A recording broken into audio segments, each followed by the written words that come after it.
ٹیک news میں آپ کو خوش آمدید دوستو۔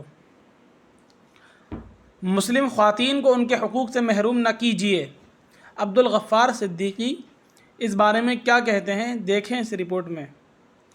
مسلم معاشرے میں خواتین کو پوری طرح مقام اور وہ آزادی میسر نہیں جو انہیں اسلام عطا کرتا ہے۔ اسلام کی تعلیمات، رسول اکرم صلی اللہ علیہ وسلم کی سیرت اور خواتین کے تعلق سے اسلام کی ہدایات کے مطالعے سے آپ یہ محسوس کریں گے کہ نبی اکرم صلی اللہ علیہ وسلم کی بعثت اگر کسی طبقہ انسانیت کے لیے سب سے زیادہ مفید ہے تو وہ خواتین کا طبقہ ہے۔ عورت کو دورہ جاہلیت میں عام انسانی حقوق بھی حاصل نہیں تھے۔ ایسا صرف عرب میں ہی نہیں بلکہ پوری دنیا میں تھا۔ وہ صرف خادمہ تھی، اسے رائے دینے کا کوئی حق نہ تھا، اس کو تعلیم حاصل کرنے کی آزادی بھی نہ تھی، کاروبار کرنے اور قیادت کے بارے میں تو وہ سوچ بھی نہیں سکتی تھی۔ اللہ کے رسول صلی اللہ علیہ وسلم نے خدائی ہدایات کی روشنی میں ان کو وہ حقوق عطا فرمائے جن کے بارے میں نام نہاد آزاد خیال اور آج کے روشن خیال دانشور سوچ بھی نہیں سکتے تھے، مگر افسوس کہ اسی اسلام کے ماننے والے اور اسی رسول اکرم صلی اللہ علیہ وسلم سے محبت کرنے والے ان کی تعلیمات کو تو بیان کرتے ہیں، سنتے ہیں، فخر کرتے ہیں، مگر عملی جامہ نہیں پہناتے۔ اگر مسلم معاشرہ خواتین کے حقوق کے معاملے میں ایماندارانہ عمل کرتا تو کسی باطل نظام کو ان کو بہکانے، ورغلانے اور خود کو ان کا خیر خواہ ثابت کرنے کی ضرورت پیش نہ آتی۔ اس وقت میری مخاطب وہ خواتین ہیں جو تعلیم یافتہ ہیں۔ اول تو مسلم خواتین کو حصول علم میں ہزار دقتیں آج بھی موجود ہیں۔ کہیں ان کے گھر والے ان کی اعلیٰ تعلیم کے مخالف ہیں تو کہیں تعلیمی ادارے غیر محفوظ ہیں، لیکن ان دشوار گزار حالات میں بھی جو بچیاں لکھ پڑھ جاتی ہیں ان میں سے بیشتر کی صلاحیتیں شادی کے بعد سسرال میں جا کر زنگ آلود ہو جاتی ہیں۔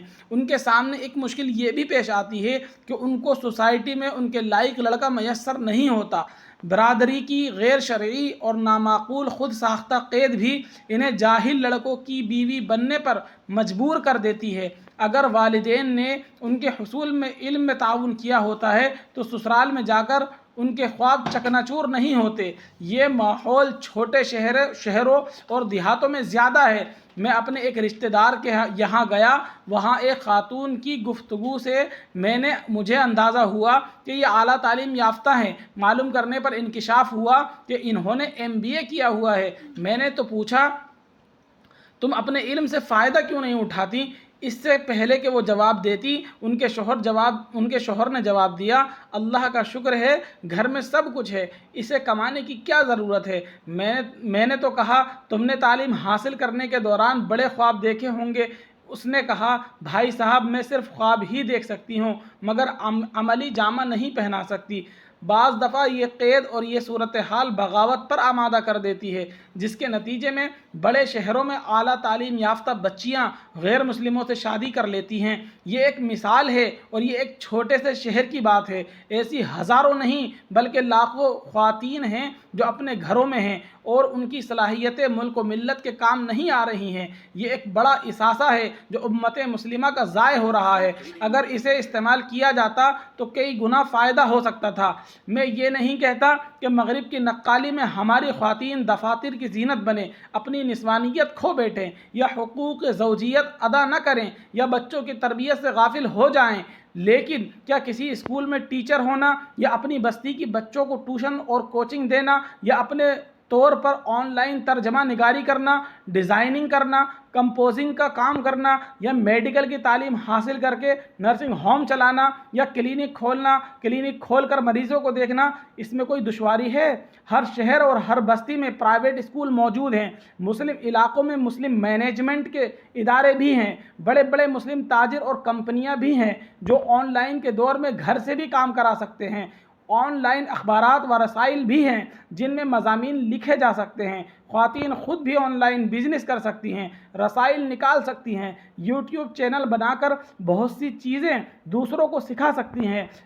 اس وقت تعلیم یافتہ مسلم خواتین کی صورتحال یہ ہے کہ یا تو وہ اہل و عیال میں رہ کر اپنی صلاحیتوں کو زنگ آلود کر رہی ہیں یا پھر غیروں کی نقالی میں سب کچھ داؤ پر لگا رہی ہیں۔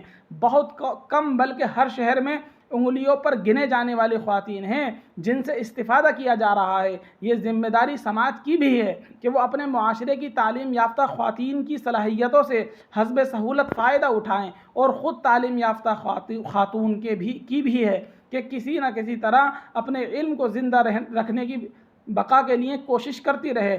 ہم جانتے ہیں کہ علم اسی وقت باقی رہتا ہے جب وہ تقسیم کیا جاتا ہے۔ دور رسالت میں خواتین نے مردوں کے شانہ بشانہ کام کیا۔ آئیے دیکھتے ہیں کس طرح سے کیا۔ حضرت عائشہ رضی اللہ تعالی عنہ وہ خواتین ہیں جنہوں نے اکیلے زندگی ہر میدان میں نمایاں رول ادا کیا۔ یہ آپ سب اس کو بخوبی جانتے ہوں گے۔ انہوں نے علم حدیث میں خواتین میں سب سے زیادہ احادیث روایت کی، میراث کا علم سیکھا، مرد بھی ان سے علم سیکھتے تھے۔ وہ علم طب کی بھی ماہر تھیں، وہ شاعرہ بھی تھیں۔ حضرت زینب رضی اللہ تعالی عنہ چمڑے کی دستکار تھیں۔ ام مبشرہ انصاریہ زراعت کی ماہر تھیں۔ ام عطیہ طبیبہ رضی اللہ تعالی عنہ بہت بڑی جراح تھیں، یعنی آج کی زبان میں سرجن کہا جا سکتا ہے۔ حضرت خدیجۃ الکبریٰ رضی اللہ تعالی عنہ بڑی تاجرہ تھیں۔ حضرت خنسا رضی اللہ تعالی عنہ کی شاعری مجاہدین کے حوصلوں کو بڑھاتی تھی۔ حضرت ام عمارہ میدان جنگ میں خواتین کی قیادت کرتی تھیں۔ تمام جنگوں میں نرسنگ کا کام خواتین کی ذمہ داری ہوتا تھا۔ وہیں زخمیوں کو پانی پلانے کا کام کرتی تھیں۔ وہ تیر انداز بھی تھیں اور تلوار بھی چلاتی تھیں۔ وہ خیمے بناتی تھیں، تیر بناتی تھیں اور تلواریں تیز کرتی تھیں۔ حضرت اسماء بنت مخرمہ عطر کا کاروبار کرتی تھی۔ حضرت خولہ خود کماتی اور اپنے شوہر پر خرچ کرتی تھی۔ حضرت شفا رضی اللہ تعالی عنہ عہد رسالت میں مدینہ مارکیٹ کی نگراں مقرر کی گئی تھیں۔ ایک دو نہیں، سینکڑوں صحابیات کو آپ پائیں گے جو سامان حرب بنانے، تجارت، زراعت، صنعت کرنے میں مصروف نظر آئیں گی۔ ظاہر ہے انہیں ان کاموں کے لیے گھر سے باہر بھی جانا ہوتا ہوگا۔ ان کے شوہروں کو کچھ زحمتیں بھی اٹھانی پڑتی ہوں گی۔ اس وقت کے حالات تو جنگ کے تھے، مسلمانوں پر ہر طرف سے خطرات تھے۔ آج کے حالات تو قدرے پرامن ہیں۔